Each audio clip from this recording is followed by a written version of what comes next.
Torta sa limunom. Sastojci za tortu sa limunom: 300 gr putera, 6 jaja, 200 gr šećera, 2 limuna, malo soli, pola praška za pecivo, 300 gr brašna.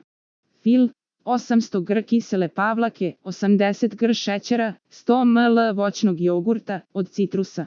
Torta sa limunom se priprema na sledeći način: ugrejati pećnicu na 190 stepeni, otopiti puter, dodati šećer, so, zatim dodavati jaja jedno po jedno. U ujednačenu smesu dodati prašak za pecivo i brašno. Testo sipati u pleh, prethodno obložen papirom za pečenje. Peći 20 minuta. Za najnovije recepte kliknite subscribe, like i zvonce svaki dan. Najnoviji recepti, zato nas zapratite.